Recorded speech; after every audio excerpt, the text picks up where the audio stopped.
Welcome back to Dialogue 3, where we're just going to finish looking at paragraphing for dialogue, and then we're going to continue on to pacing.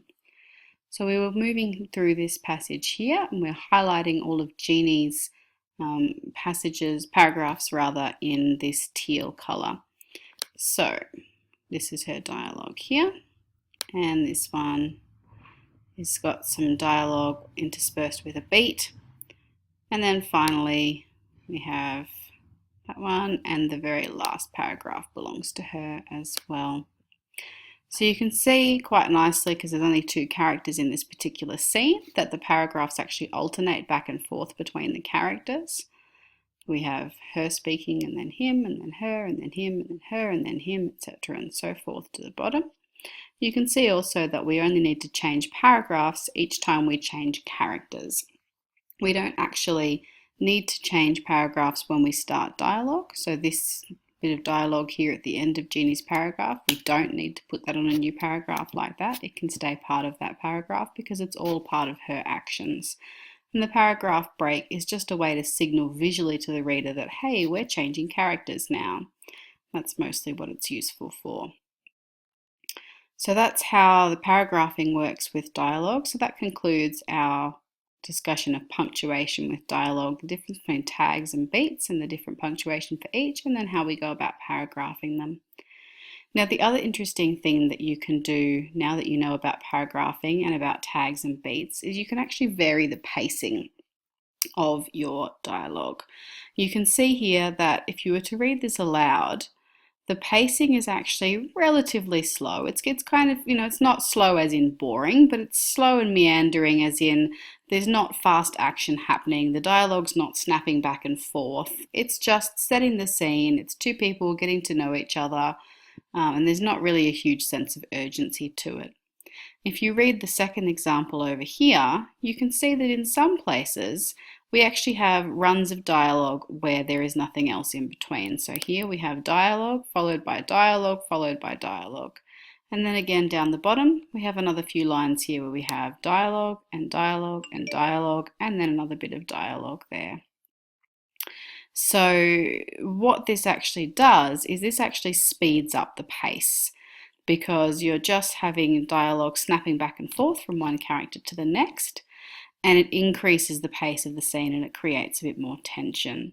Now, a really, really good example of that I'd like to show you is over on a blog by Maggie Stiefvater. Now, her novel Linger by Maggie Stiefvater there, that's the second novel in her Wolves of Mercy Falls trilogy, which is quite a well-known trilogy. It hit the New York Times bestseller list for an extended period of time.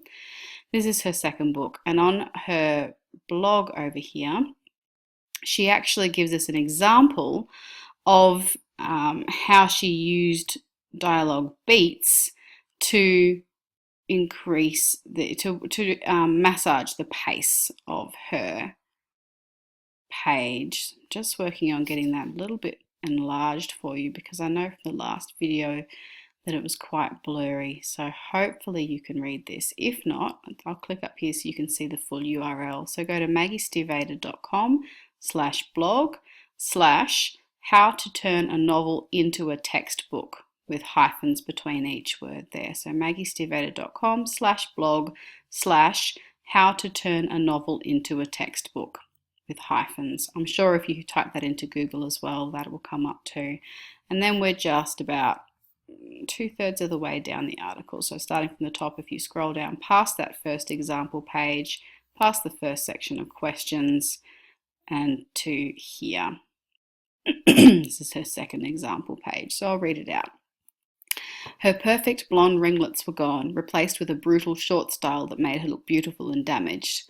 Isabel raised one eyebrow. I never pegged you for a fan of the obvious, Sam, she said.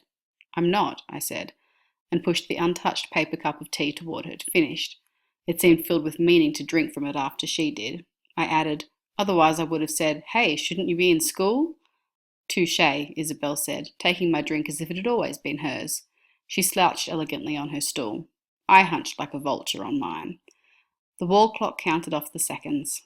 Outside, heavy white clouds that still looked like winter hung low over the street. I watched a drop of rain streak past the window, only to bounce frozen on the sidewalk. My mind drifted from my battered guitar to my copy of Mandelstam sitting on the counter. What shall I do with this body they gave me, so much my own, so intimate with me? Finally, I leaned over and pressed the play button on the sound system tucked beneath the counter, restarting the music overhead. I've been seeing wolves near my house, Isabel said. She shook the liquid in the cup. This tastes like lawn clippings. It's good for you, I said. I fervently wished she hadn't taken it. The hot liquid felt like a safety net in this cold weather. Even though I knew I didn't need it anymore, I still felt more firmly human with it in my hand. How close to your house? She shrugged. From the 3rd floor I can see them in the woods. Clearly they have no sense of self-preservation, or they'd avoid my father, who is not a fan. Her eyes found the irregular scar on my neck. So that's the page as it was published in her novel Linger. And she says here that, I will confess that in my beginning writerly years, this page would have read like this.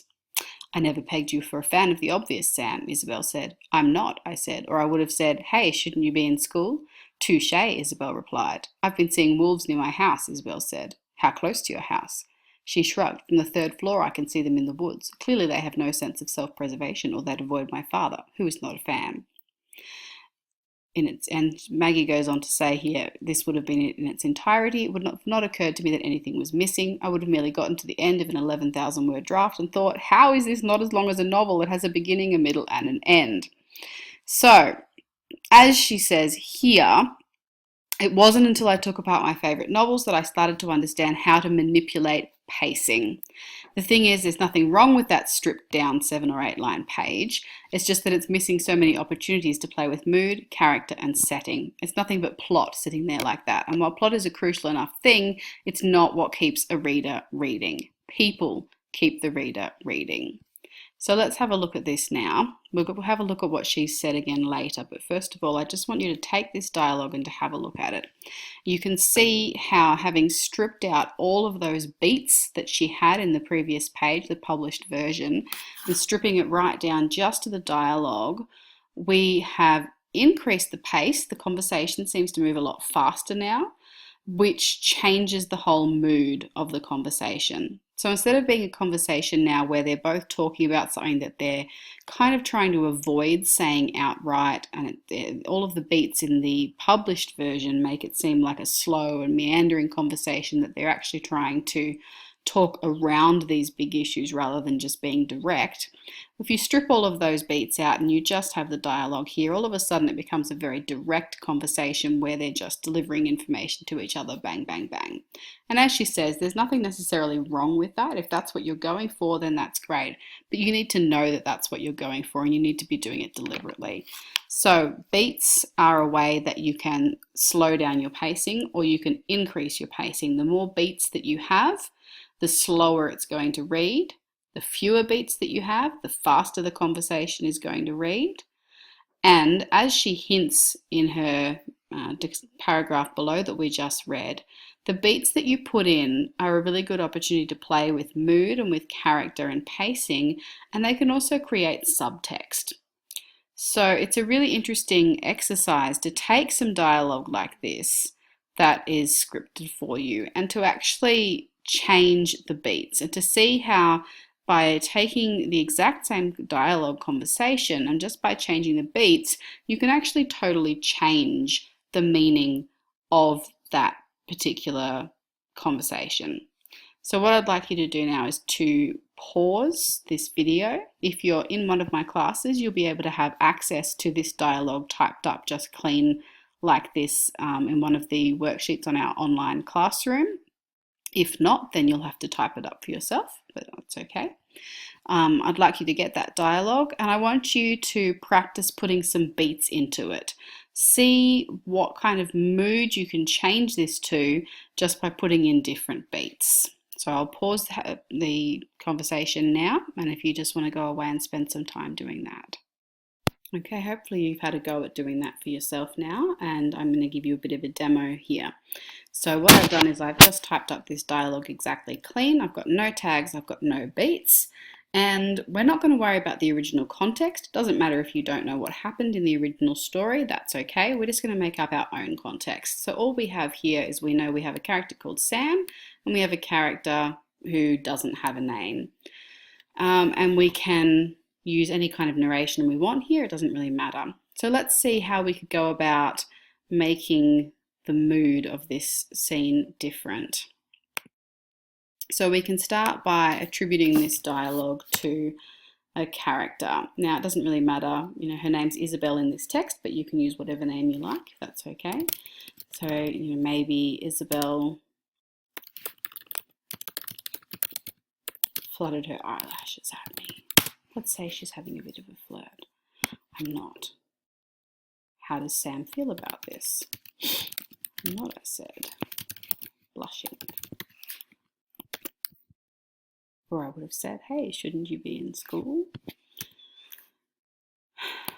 I shifted awkwardly.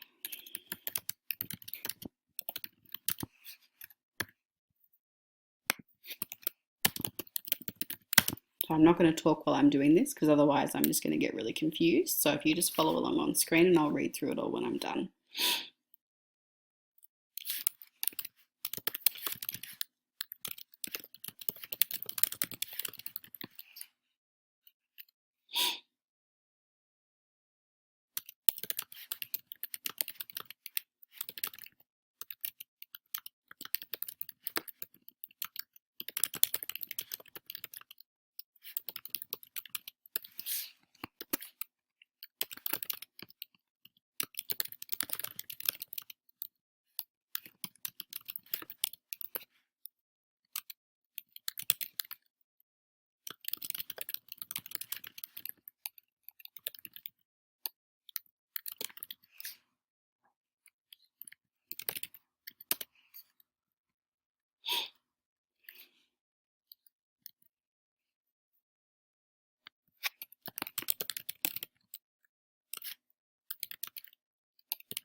Okay, it's not the most amazing writing on the planet and it's not going to win any awards, but it'll show the point. So we've got here, I never pegged you for a fan of the obvious, Sam. Isabel fluttered her eyelashes at me. I'm not, I said, blushing, or I would have said, hey, shouldn't you be in school? I shifted awkwardly on my stool. Touché.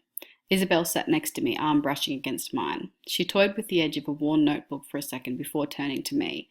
I've been seeing wolves near my house. The look she gave me was full of intensity, like she was begging me to believe her. I did. How close to your house? From the third floor I can see them in the woods, she said, then abruptly look away. The notebook in front of her was obviously fascinating. Clearly they have no sense of self-preservation or they'd avoid my father, she mumbled at the notebook. I watched her out of the corner of my eye, pulse leaping just a little when the skin of her elbow touched mine again. She glanced at me, who is not a fan. So you can see that even though I've kept exactly the same dialogue there, I've completely changed the meaning of the scene. If you know anything about the original at all, or even if you don't, and just from reading that passage as Maggie has it, you can tell that the relationship they have is not romantic in any way. In the actual story, Sam has a girlfriend that he's very attached to, and Isabel and Sam are sort of slightly antagonistic friends. In this version where I've changed it, all of a sudden it's taken on a sort of a flirting undertone and a romantic undertone where we're expecting maybe there's a relationship budding between the two of them. So that's just a quick example of how using beats can actually change completely the meaning of your dialogue and can change the pacing as well. So remember, fewer beats, faster pacing, longer beats, slower pacing. And that can be used to vary the meaning and the subtext of your scene.